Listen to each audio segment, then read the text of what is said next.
Japan is known as the land of the rising sun, but few know that this name originates from the country's very special geographical location.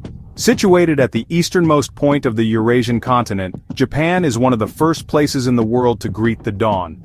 Therefore, since ancient times, the Japanese have called their country Nippon, meaning the origin of the sun. Over time, this name has become the symbol the world remembers when referring to this nation. With an area of approximately 378,000 km2, equivalent to the U.S. state of California, Japan is an archipelago stretching over 6,800 large and small islands. Among them, the four main islands of Honshu, Hokkaido, Kyushu, and Shikoku account for 97% of the country's total area. The terrain is predominantly hilly and volcanic, with Mount Fuji being the most prominent. It is the highest mountain in Japan and an indispensable cultural and tourist symbol of the country.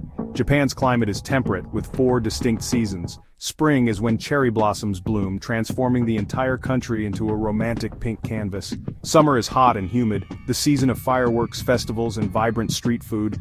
Autumn is distinguished by fiery red maple leaves likened to a second cherry blossom season.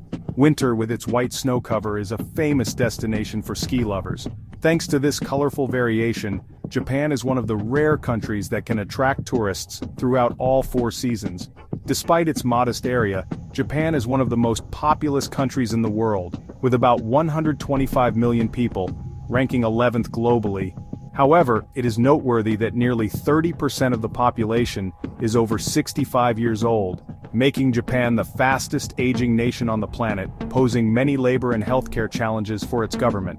Regarding language, Japanese is the official language of Japan.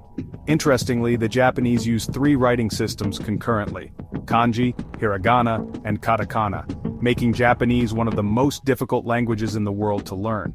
Yet surprisingly, thanks to the strong appeal of anime, manga, and its unique popular culture, Japanese is now among the most studied languages globally. Hey everyone, so if you still picture Japanese women as just shy girls in kimonos, well, it's time for a little news flash. Today's Japanese women are totally different. They're making their own money, have awesome jobs, and they don't need to depend on anyone to live a good life. Listen to this. More than 7 out of every 10 women who can work have steady jobs. You'll find them in offices, in cool tech companies, and even as big bosses in huge corporations. So the idea of just being a homemaker for life? That's not the only plan anymore, not at all. Many are choosing to be the bosses of their own lives instead of just doing what society expects. And when it comes to love, well, they are in no rush at all. Most Japanese women get married around 29 or 30 years old. That's a bit later than in many other Asian countries. And get this, in big cities, if a woman is 35, single, has a great job, loves to travel, maybe has a cat, and even invests her money, people don't think she's been left behind. Nope. They actually look up to her as a super successful person. For many of them, getting married is something they choose to do, not something they have to do.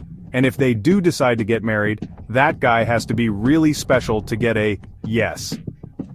Now here's something interesting. A lot of Japanese women these days are really into guys from other countries, and why is that? It's pretty simple actually. They like it when guys show their feelings, you know?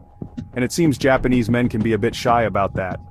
Some women even say their Japanese husbands might forget their wedding anniversary, and saying "I love you," for some Japanese guys, that's apparently more nerve-wracking than handing in a resignation letter from their job.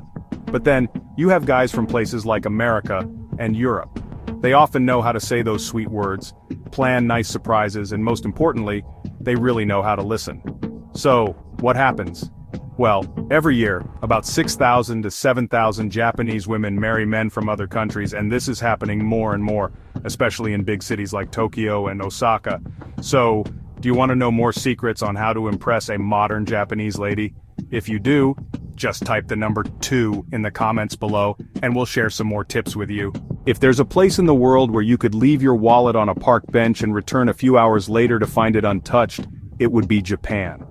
This nation boasts one of the lowest crime rates globally, especially for serious offenses like robbery, violence, or assault. In some places, the police even have to set up crime traps, such as leaving unlocked bicycles on the street or pretending to drop a wallet, to see if anyone takes it, simply because there's no one to arrest. Japan's Tokyo is one of the most populous metropolises in the world, with 38 million people. Yet surprisingly, the city consistently ranks among the safest on the planet, according to reputable rankings like The Economist. Here, first-grade children can commute to school by train on their own, without adult supervision. Adults feel comfortable walking home at 1 or 2 a.m. without worrying about being tailed. If you lose a valuable item, just go to the nearest police station. The rate of getting it back intact is almost absolute. So what makes Japan almost immune to crime? It all starts with education. From kindergarten, children are taught to pick up litter, greet strangers, and return items that don't belong to them as part of their daily, moral lessons. More importantly, Japanese society places a strong emphasis on honor. If one person commits an offense, their entire family, company, and even the school they attended can get a bad reputation. In Japan, losing face can sometimes be more feared than going to prison. Instant noodles, a global hunger-saving invention that even has its own museum in Japan. Japan invented a national dish that not only saved millions from hunger but was also taken to space stations as food for astronauts. It's not sushi, and certainly not sashimi, but the national staple, instant noodles. Instant noodles can be described as one of the most transformative inventions in modern culinary history.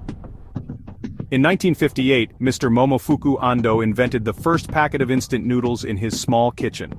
With just boiling water in 3 minutes, you have a hot, cheap, convenient meal that's easy to share. And it was enough to make the whole world follow suit. But what makes many people's eyes widen in surprise is the incredible diversity of the Japanese noodle world. While we are familiar with a few basic flavors, the Japanese have elevated instant noodles to an art form, with hundreds of elaborate variations, from traditional miso, fresh seafood, and rich curry, to even unbelievable versions like horse meat, pizza, or tongue-tingling wasabi. Japanese noodle brands even release seasonal versions available for only a few weeks a year, causing instant noodle fans to queue up as if waiting for a new iPhone. The pinnacle of instant noodle culture in Japan is that the country has even opened a museum for it. The Cup Noodles Museum in Yokohama is a place that not only displays the history of this dish, but also allows visitors to design their own cup of noodles. You can choose your own noodles broth, favorite toppings, draw your own packaging, and take it home as a unique and edible souvenir. Not every museum lets you taste the exhibits, but here you can. Would you dare to try horse meat flavored noodles, or want to create your own cup of noodles with your name on it? If so, please comment with the number 7. Alright, let's dive into some really interesting things from Japan. First up, number 5, Geisha. They're like living, breathing art from Japan. Imagine if art could turn into a person. Well, in Japan, that person would totally be a geisha. You know, the word geisha in Japanese actually means person of art, or a skilled craftsperson. These ladies are super skilled. They're trained pros in traditional arts like dancing, playing a cool instrument called the shamisen, doing tea ceremonies, singing classical songs, and just being great at chatting. Now, a lot of people outside Japan get this wrong, but geishas aren't selling their bodies. Nope, they're sharing their amazing talents in their company. Think of them like the superstars of old-time Japan. When you see a geisha, they just look so elegant, calm, and proud. They usually wear these beautiful robes called kimonos, often in calm colors with simple designs. And they tie this sash called an obi at the back, which shows they're mature. Their hair is usually up in a traditional high bun, and their makeup is really unique, like a white base with bright red lipstick just on the lower lip. It gives them this mysterious, beautiful look. And when a geisha moves, every little step, every graceful bow, it's like you're seeing hundreds of years of Japanese history and culture right there. Becoming a geisha? Oh, it's super tough and takes a really long time. Most of them start when they're just teenagers, like 13 to 15. They're called maiko then, which means they're like trainees. They have to live together in a special house, away from the everyday world, and they train really hard. Learning to dance, play music, pour tea perfectly, and even how to have great conversations. Number 9. Japan has over 20,000 love hotels. If on a beautiful day you're strolling through Tokyo and come across buildings with peculiar architecture, dazzling colorful lights, and signs saying love, don't be shy or blush. Because this isn't something as improper as you might think, but rather a widely accepted part of Japanese culture.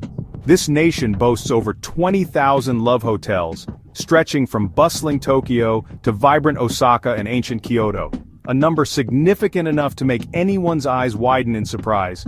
Each room in these hotels is a world of its own, designed according to various themes, from sweet pink Hello Kitty rooms to fantasy spaceships or even classic-style prisons. Some rooms are even equipped with disco lights, heart-shaped bathtubs, and even artificial rain machines. In a society where many adults still live with their parents, love hotels are seen as a solution that respects personal space. No need for a receptionist, no need to book in advance.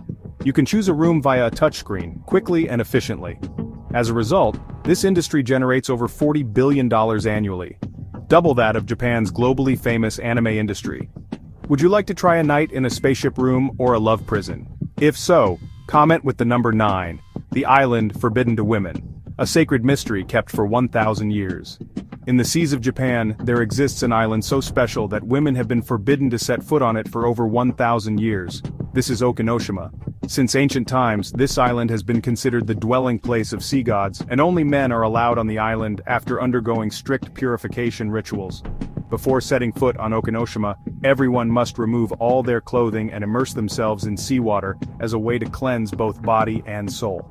Upon leaving the island, they are not allowed to take anything with them and, crucially, they must not recount what they have seen or experienced. No electricity, no phone signal, no tourists. Okinoshima is a completely isolated world where silence and reverence are the supreme principles.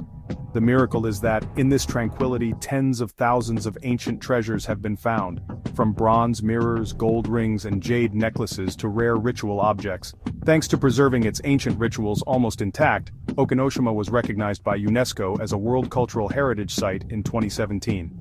With over 27,000 natural hot springs and about 3,000 onsen facilities, large and small, Japan is the country with the highest number of hot springs in the world.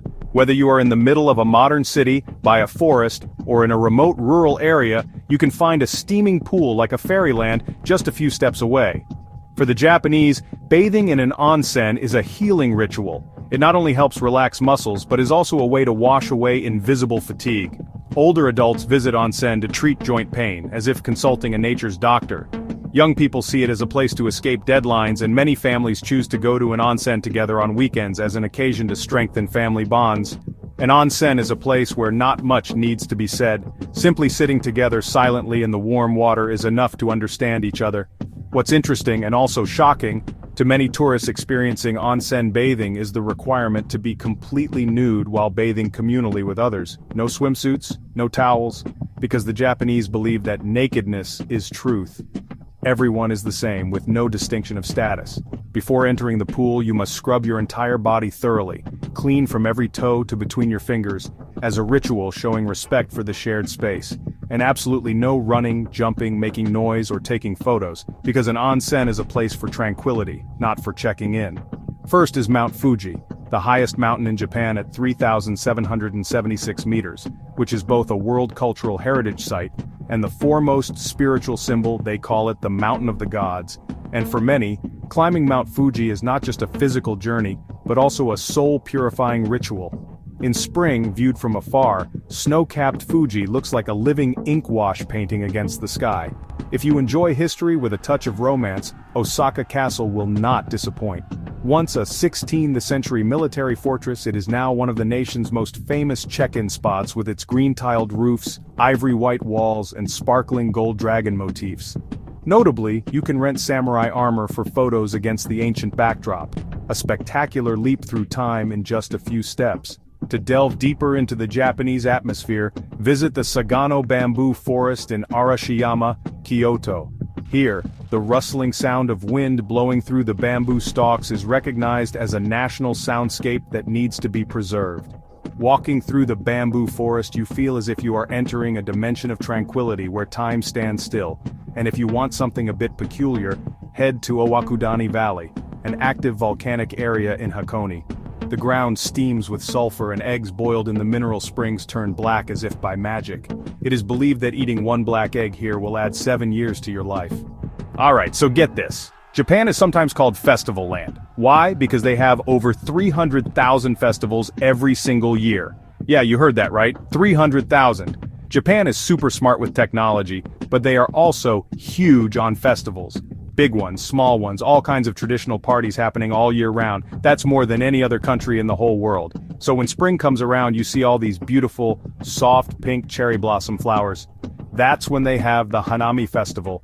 Millions of people, both locals and visitors, just chill under the trees. They look at the pretty flowers, gist with friends, and enjoy some sake, that's a special Japanese drink like a wine made from rice. Then in summer, oh boy, the streets of a city called Kyoto get super lively with the Gion Matsuri. This is a really old festival, like 1,000 years old. The main thing you'll see are these amazing, huge decorated carts. Some are almost 9 meters tall, like a 3-story building. Then in another place called Tokushima, they have AWA Odori. It's Japan's biggest street dance festival. The whole city basically turns into one giant dance floor. Imagine that. Over 1.3 million people go there every year. When it's autumn and winter, Japan gets all sparkly and magical. In a place called Aomori, they have the Nabuta Matsuri, which is a brilliant lantern festival, and then, over the snowy skies in Hokkaido, they have these amazing winter fireworks. Picture that, fireworks in the snow. You see, in Japan these festivals aren't just old habits. They're like the heartbeat of their culture, connecting the old days with today. Now let's talk about Japanese food. It's like art. And sometimes, it's like a dare for brave people. You've probably heard of sushi sashimi. That's the raw fish tempura, which is like fried goodies, or takoyaki, those little octopus balls. Japan has wowed the world with food that's so carefully made, tastes fresh and light, and looks so pretty it's like a show on your plate. The Japanese really care about how everything fits together, you know, the color, how it feels in your mouth, even the sound it makes when you bite into it. Everything has to be just right, kind of like a short, sweet song that's really good. But hold on, don't think all Japanese food is soft and gentle. If you were ever a bit nervous trying raw fish, like sashimi, then you need to prepare your mind for something called basashi. What's basashi? It's raw horse meat. It's a special dish from a part of Japan called Kumamoto. They slice the horse meat really thin, eat it cold just like sashimi, and dip it in soy sauce with ginger and garlic. The local people there say basashi is good for you, not much fat, lots of protein, and it has this unique kind of sweet taste. But for many visitors, trying it is, well, it's really strange and a bit of a mind game. It's something you'll definitely remember, but maybe, just maybe, you won't be rushing to order it a second time. And if you thought ice cream was a safe bet, think again. Japan has ice cream flavors that will make your jaw drop. We're talking ramen noodle flavor, beer flavor, grilled meat flavor, squid ink flavor, and yes, even horse meat flavor ice cream. There's an ice cream shop in Tokyo that serves over 100 of these wild flavors. Every scoop is a big surprise for your mouth. You could start with soy sauce flavor and end up trying caviar flavor ice cream. So, Japanese food isn't just about following old rules. It's like a playground where they can imagine anything and try it out. So, tell me, would you be brave enough to try ramen-flavored ice cream? Or what about that horse meat ice cream? If you would, drop a comment with the number 14 below. Japan is often ranked among the countries with the highest cost of living in the world, especially in large urban centers like Tokyo or Osaka. In central Tokyo, apartment rental prices can range from $1,300 to $2,500 per month, depending on the size and location. If living in peripheral or suburban areas, this cost will decrease significantly to about $390 to $800 per month. Regarding food, Japan offers a wide variety of options at reasonable prices. A budget-friendly meal costs between $6.50 and $10, while a mid-range dinner for two ranges from $26 to $80. Fast food, like a combo at McDonald's, is about $5 to $7. Monthly utilities, such as electricity, hot water, air conditioning, and waste disposal, can cost between $100 and $200 depending on the season. Home internet ranges from $30 to $50 per month, and an unlimited mobile data plan is around $20 to $50 per month. Public transportation in Japan is very convenient but not cheap. The cost of a monthly travel pass ranges from $80 to $150. Costs for health and fitness activities such as gym membership fees are around $50 to $100 per month. The cost of basic dental care like teeth cleaning is about $30 to $50 per visit, with more complex procedures costing more. Overall, the average monthly cost of living in Japan is about $1,500 to $3,500 for one person. Although not cheap, the experience of living in a modern, safe, and convenient country like Japan is certainly worthwhile. We've just explored 15 wonderful and surprising facts about Japan, a country where tradition and modernity blend in a magical way. If you found this content useful, Don't forget to like, share, and subscribe to the channel so you don't miss out on our next journeys. Thank you for joining us, and see you in the next video. The information is for reference only, so please do your own research before making any decisions.